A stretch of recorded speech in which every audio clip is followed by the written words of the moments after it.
주님께서 여러분과 함께 요한이 전한 거룩한 복음입니다.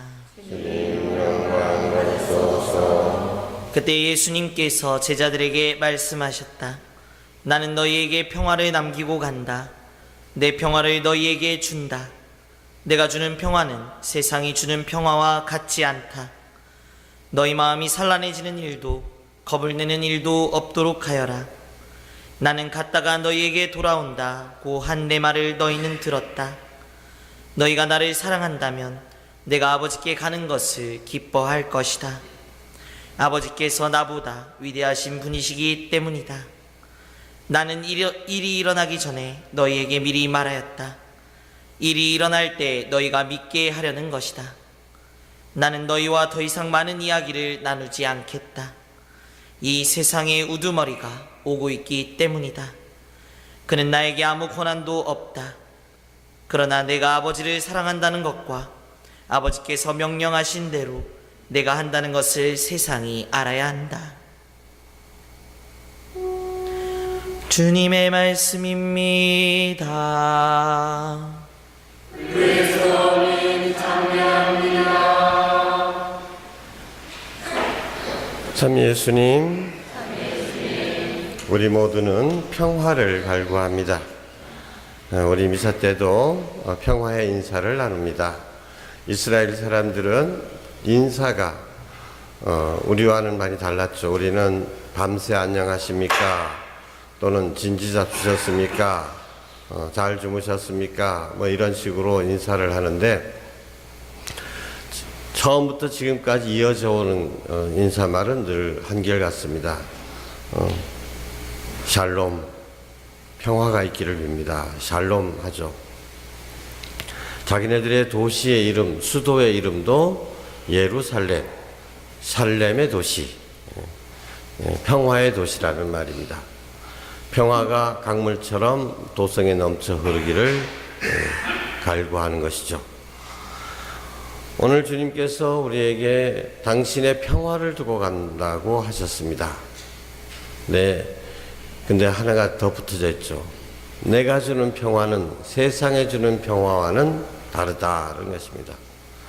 세상에 주는 평화가 무엇이고 하나님께로부터 오는 그리스도께서 우리에게 남겨주신 평화는 어떻게 다른 것인가?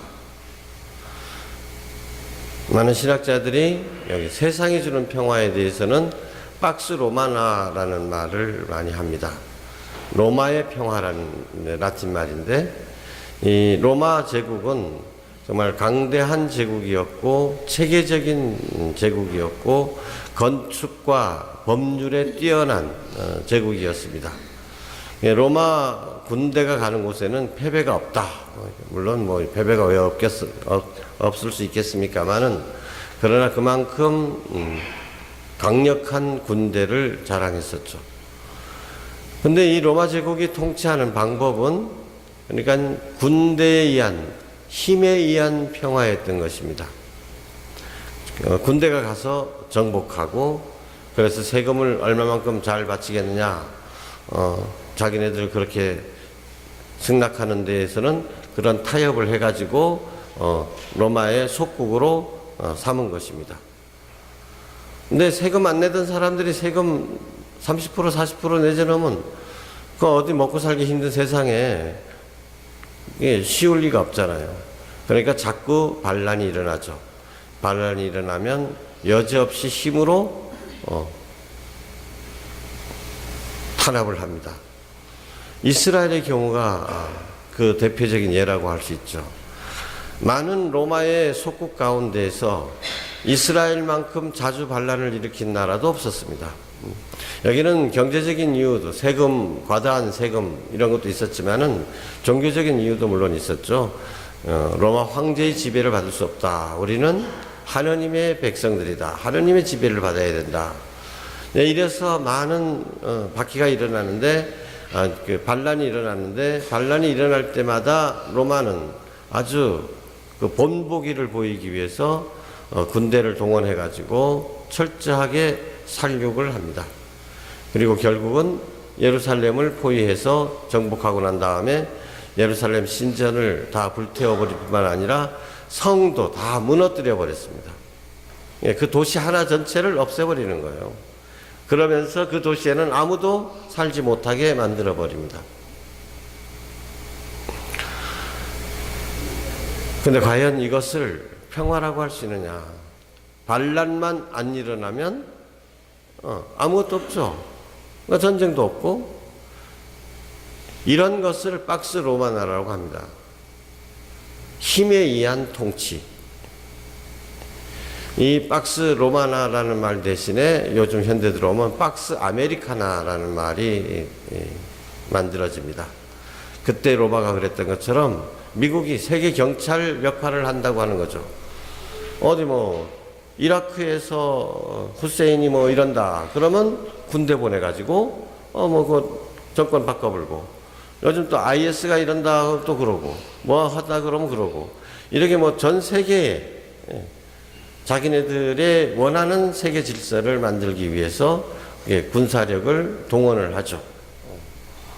그때 이 박스로 아메리카나라는 말은 소련이 그때 미국하고 아주 대항할 수 있는 유일한 강대국이었는데, 소련이 다 해체되고 망하고 난 다음에 이젠 미국과 견줄 수 있는 강대국은 하나도 없었던 겁니다.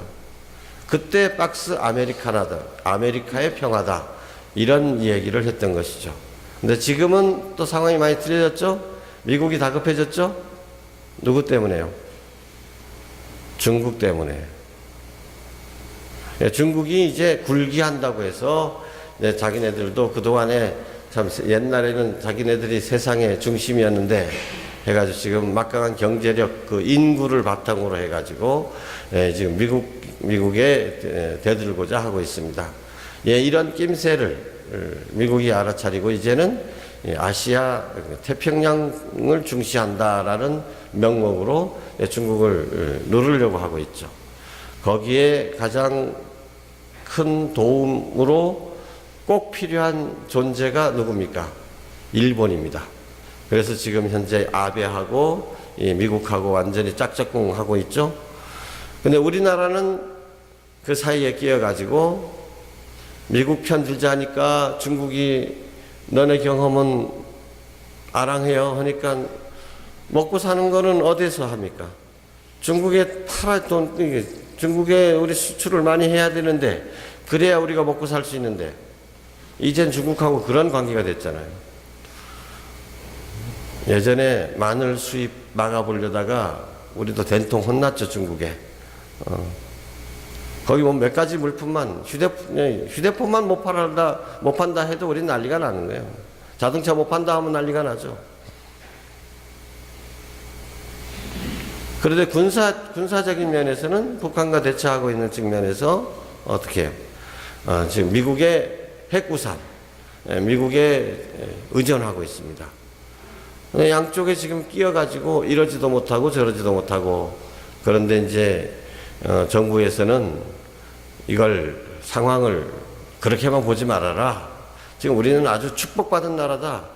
미국도 우리 편 대달라고 사정을 하고, 중국도 우리한테 자기네 편 대달라고 사정하고, 우리 얼마나 복된 처지냐라고 이렇게 얘기합니다만은, 국회에서나 다른 학자들이 얘기는 지금 샌드위치 모양으로 돼가지고 여기에서도 괄시받고 저기에서도 괄시받고, 어쩌면은 옛날에 청일전쟁이 일어났을 때의 상황이나 다를지 모르겠다, 이런 얘기도 많이 합니다. 사실 지금 우리가 제대로 외교를 잘 하지 못하면, 미국과 중국 사이에서 제대로 처신을 하지 못한다면 고래 싸움에 새우등 터진다고 우리가 맨날 당하게 될지도 모르겠습니다. 사실 어려운 시기이죠. 판단을 잘해야죠. 그런데 저는 이런 상황을 보면서 이스라엘의 역사가 생각이 납니다.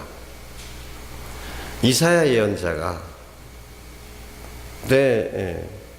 임금에게 강력하게 공고를 합니다. 이집트를 믿지 말아라. 아시리아가 지금 우리식으로 얘기하면 북쪽에 소련이나 중국 그런 강대국이 있었는데 그게 아시리아입니다. 아시리아가 북쪽의 나라를 지금 북한을 먹어버렸어요. 북한이 다 멸망했습니다. 그 다음에 다시 서울로 쳐들어옵니다. 그러니까 그때 성경의 표현대로 보면 백성들의 마음이 갈대처럼 흔들렸다. 이거 큰일 났다 이거예요. 그런데 임금은 이 풍전등화의 위기를 어떻게 극복하느냐? 믿을 건 이집트밖에 없다. 우리가 먹히면 어떻게 됩니까? 남한이 먹히면 일본이 위험하고 미국도 위협을 받게 되잖아요. 그와 똑같은 이치에서 이스라엘이 유다 왕국이 망해버리면 남쪽 이집트가 강대국하고 직접 국경을 맞대야 되는 거예요. 중국이 남북한 통일을 제일 바라지 않는 이유가 무엇입니까? 우리가 북쪽을 먹어버리면 미국하고 중국이 직접 맞닥뜨리게 되잖아요. 국경을. 이런 것들이 싫은 거예요. 완충지대가 필요한 거예요. 이집트는 마찬가지죠. 이집트 입장에서 볼 때는 아시리아가 유다까지 먹어버리면 두 강대국이 충돌해야 되니까 당연히 자기네를 도와줄 것이다. 이렇게 생각을 하고 임금은 이집트의 원군만 기다리고 있었던 겁니다. 그때 이사야가 왕에게 이야기하죠. 이사야서 맨 앞부분에 나오는 이야기입니다. 거기에 유명한 예언이 나오죠. 동정녀가 잉태하여 아들을 낳을 터이니 그 이름을 임마누엘이라 하리라. 그게 왜 거기서 그 말이 나오느냐? 하느님께로부터 오는 표징을 청해라라고 그랬죠. 이집트 믿지 말아라. 왜 이집트를 믿느냐? 믿어야 될 것은, 신앙인으로서 우리가 믿어야 될 것은 이집트가 아니라 하느님이다. 하느님을 믿지 않고 이집트의 동맹을 믿고 있다. 그것이 결국은 그들을 멸망시킨 것입니다. 유다도 결국은 멸망을 하고 바빌론에 끌려가게 되죠. 사람들 모두가 다 특히 우리나라 오늘과 같은 이런 상황 속에서 어디를 믿을 것이냐? 중국을 믿을 것이냐? 미국을 믿을 것이냐? 일본을 믿을 것이냐? 소련을 믿을 것이냐? 다 헛된 것이다. 물론 냉철하게 현실적으로 외교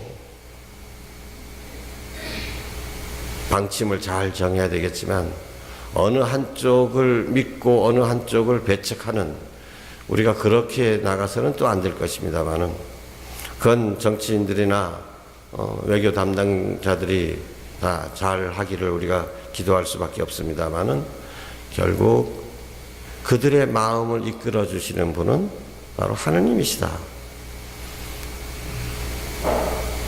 지난 주일날 예수님께서 분명히 말씀하셨죠.